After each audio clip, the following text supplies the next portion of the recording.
बिस्मिल्लाहिर्रहमानिर्रहीम। आप देख रहे हैं मुबश्शिर लुकमान चैनल। आपको खबर दूं, बड़ी इंपॉर्टेंट खबर है कि ढाका से सिडनी, टोरंटो से न्यूयॉर्क और लाहौर तक अजीत देवल का खुफिया डेथ स्क्वाड अब सरगर्म है। बांग्लादेशी स्टूडेंट लीडर उस्मान हादी की शहादत के बाद ये नहीं पता चला उसके कातिल कहाँ है, रॉ का अगला निशाना कौन होगा, और टारगेट किलिंग के हर वाक़े में आखिर भारत का ही नाम क्यों आता है। बॉन्डाई बीच हमला, मजीद 4 भारतीय शहरी पकड़े गए। बांग्लादेश में तालिब इल्म रहनुमा उस्मान हादी की टारगेट किलिंग में इंडिया के मुलव्विस होने के शवाहिद अब सामने आ गए हैं। दोनों टारगेट किलर इंडियन शहरी थे और वारदात से चंद रोज पहले सरहद पार करके बांग्लादेश में दाखिल हुए। ढाका पुलिस ने अभी इसी हवाले से तमाम तफसीलात तो पब्लिक नहीं की हैं, ताहम उन्होंने ये दावा किया कि इनके पास वो फुटेज मौजूद है जिसमें दोनों कातिल सरहदी बॉर्डर क्रॉस करने के बाद बांग्लादेशी इलाके में दाखिल होते देखे जा सकते हैं। और अपने इस दावे को साबित करने के लिए ढाका पुलिस ने दोनों टारगेट किलर्स की 2 तस्वीरें भी जारी की हैं। एक तस्वीर में दोनों भारतीय कातिल एक रेलवे स्टेशन पर ट्रेन का इंतजार करते देखे जा सकते हैं और दूसरी तस्वीर में वो चलते नजर आ रही हैं। तो बांग्लादेश के अबूरी सदर मोहम्मद यूनुस ने उन्हें 2 अफराद को गिरफ्तारी के लिए मोदी सरकार से दरखास्त भी की थी। अब ये कोई पहला वाकया नहीं है कि भारतीय शहरी क्रॉस बॉर्डर टारगेट किलिंग में मुलव्विस पाए गए हैं, और इससे पहले कनाडा के शहर टोरंटो में मारूफ खालिस्तानी रहनुमा हरदीप सिंह निज्जर का कत्ल भी इंडियन खुफिया एजेंसी रॉ ने कराया था। और उस वक्त के कैनेडियन वजीर आजम जस्टिन ट्रूडो ने अपने पार्लियामेंट में यह बयान दिया था कि भारतीय खुफिया एजेंसी ने इनके मुल्क में शहरियों की टारगेट किलिंग में मुलव्विस है। और इसी तरह रॉ के एक सेल ने न्यूयॉर्क में खालिस्तान तहरीक के रहनुमा पन्नू के कत्ल की साजिश रचाई, लेकिन एफबीआई की बर्वक्त कार्रवाई से वो नाकाम हो गई। एफबीआई ने कत्ल की साजिश रचाने वाले रॉ के इस अफसर की खुफिया आईडी भी डिस्क्लोज कर दी, जिसने कातिल को गुरपन सिंह पन्नू के कत्ल का टास्क दिया था।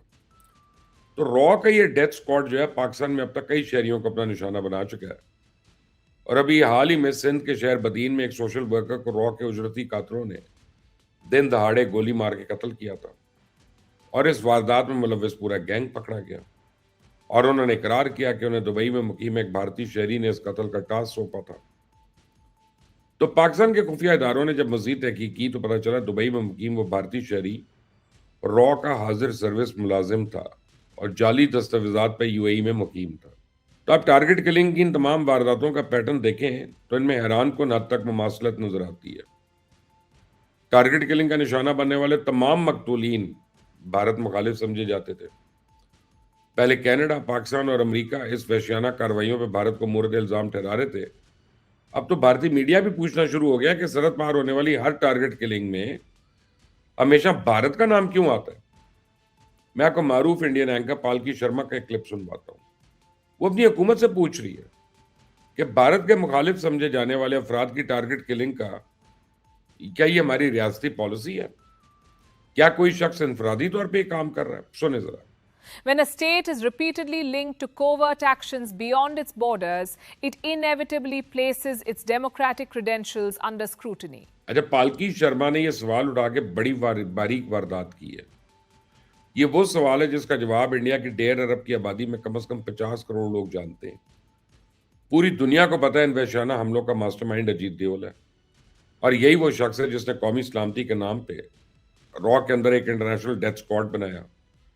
और इस डेथ स्क्वाड का काम पूरी दुनिया में भारत मुखालिफ आवाजों को हमेशा के लिए खामोश करना है। पहले तो ये जालिम दरिंदे सिर्फ खालिस्तान तहरीक और कश्मीर की आज़ादी के हामी कुव्वतों की क़यादत को निशाना बनाते थे, लेकिन अब डेथ स्क्वाड के फुटप्रिंट्स से बांग्लादेश, ईरान, अफगानिस्तान और ऑस्ट्रेलिया में भी मिल रहे हैं। बांग्लादेश का मारूफ student leader Usman Hadi India के सरकारी डेथ स्क्वाड का ताज़ा तरीन निशाना बना। उस्मान हादी का कसूर सिर्फ इतना था कि वो बांग्लादेश को भारत के तसल्लुत से आज़ाद कराना चाहता था। उसका मतलब सिर्फ इतना था कि भारत इनके अंदरूनी मामलात में मुदाखलत ना करे। वो आज़ादी के साथ जीने और अपनी क़यादत को चुनने का हक मांग रहा था। वो शेख हसीना वाजे जैसे भारतीय पिटुओं से निजात चाहता था। अपने जज्बात की तर्जुमानी के लिए हाल ही में इसने एक ग्रेटर बांग्लादेश का नक्शा जारी किया, जिसे भारत ने हमेशा के लिए उसको मौत की नींद सुला दिया। अब मैं आपको बताऊं कि भारत का डेथ स्क्वाड बांग्लादेश में मजीद चंद तालिब इल्म रहनुमाओं को खुदा न खास्ता नुकसान पहुंचाने की प्लानिंग कर चुका है। اللہ نہ کرے لیکن اگلا نمبر حسنات عبداللہ کا ہو سکتا ہے. عثمان عادی کی طرح حسنات عبداللہ نے بھی اس ہفتے انڈیا کو خبردار کیا کہ اگر اس نے بنگلہ دیش کے انتخابی عمل میں مداخلت بند نہ کی تو پھر ہم بھارت کی 7 مشرقی ریاستوں میں علیحدگی کی تحریک برپا کر دیں گے. حسنات عبداللہ کا یہ اعلان محض جلسہ گرمانے کے لیے تھا، لیکن انڈین ڈیپ اسٹیٹ نے اسے نہ صرف اکھنڈ بھارت کے خلاف ایک سازش کے طور پہ دیکھا بلکہ کھلے عام دھمکی دے رہی ہے کہ عثمان عادی کے بعد اب حسنات عبداللہ کی باری ہے. سنیں ذرا انڈین آرمی کا سمر سنگھ نامی ایک ریٹائرڈ میجر کس بے شرمی کے ساتھ حسنات عبداللہ کے ممکنہ قتل کی خبر دے رہا ہے. حسنت عبداللہ جس کی باری آنے والی ہے نا، چڑھاوا تو ہو گیا، اس کا چڑھاوا ہو چکا ہے، اب بس وہ دیکھنا ہے لکیر کب مارنی ہے. دھرندر کی طرح وہ اسپرٹ لگا کے. دنیا کی کسی پروفیشنل آرمی کا کوئی سولجر کسی بے گناہ سولین کی جان لینے کی بات نہیں کر سکتا، لیکن آپ انڈین آرمی کے آفیسرز کو دیکھیں، سوشل میڈیا پہ بیٹھ کے بلا خوف و خطر قتل و غارت کی باتیں کر رہے ہیں اور پوری دنیا میں ان کو کوئی پوچھنے والا نہیں ہے. میں آپ کو بتاؤں یہ نفرت اور تعصب صرف انڈین آرمی کے اندر نہیں پایا جاتا بلکہ انڈیا کا پورا پولیٹیکل سسٹم ہی تعصب شدہ ہے اور کسی دوسرے کو جینے کا حق دینے پہ آمادہ ہی نہیں. آپ نے ششی تھرور کا نام سنا ہوگا، موصوف کانگریس کے لیڈر ہیں، سابق وزیر خارجہ ہیں اور انڈیا کی قومی سیاست میں روشن خیال طبقے کے نمائندہ سمجھے جاتے ہیں. آپ دیکھیں کہ ششی تھرور جیسے نام نہاد لبرلز بھی بنگلہ دیش میں جین زی کی تحریک سے نالا ہیں اور حسنات عبداللہ کی تقریر کو اکھنڈ بھارت پہ حملہ سمجھتے ہیں. You saw the statement recently from one student leader saying he's going to separate the 7 states from the rest of India. I mean, who is he to talk like this? But there are people doing this. اب ششی تھرور سے کوئی یہ پوچھے کہ کسی انتخابی جلسے میں کی جانے والی جوشیدی تقریر اگر کسی سیاسی رہنما کے قتل کی وجہ ٹھہرائی جا سکتی ہے تو پھر مودی کو زندہ رہنے کا حق ہی نہیں ہے.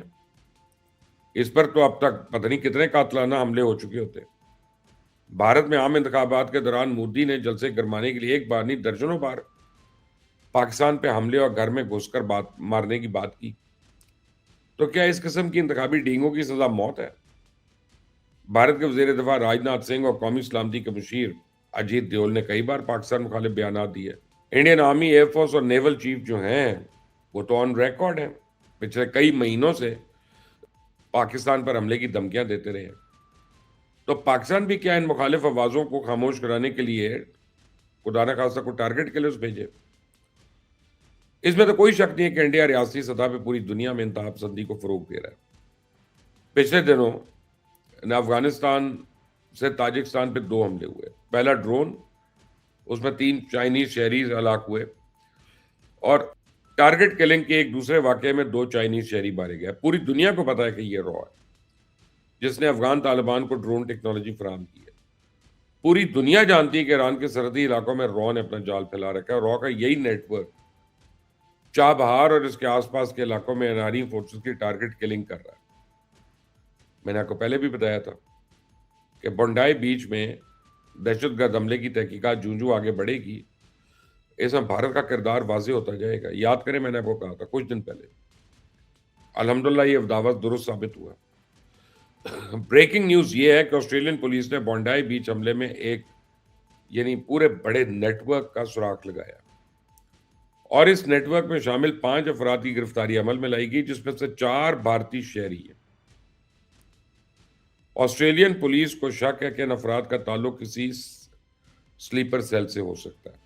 During an intelligence-led operation, authorities confirmed the arrest of 4 individuals of Indian nationality following the Bondi incident as part of ongoing investigative efforts. اب ڈھاکہ سے سڈنی، ٹورانٹو سے نیو یارک اور لاہور، آپ دنیا کے کسی بھی حصے میں ہونے والی دہشت گرد حملے یا ٹارگٹ کلنگ کے واقعات کی تحقیقات کر لیں، آپ کو اس کے پیچھے بھارت ملے گا.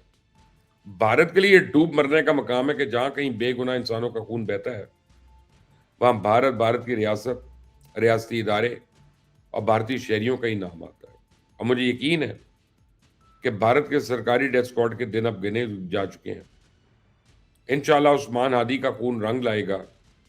بہت جلد بھارت پوری دنیا میں ذلیل و رسوا ہوگا. میرے ساتھ آمین کریں، دعا کریں پہلے اور پھر آمین کہیں کہ اللہ یہ دعا قبول کرے. اس چینل کو سبسکرائب کریں, بیل آئیکن کو پریس کریں. اللہ حافظ.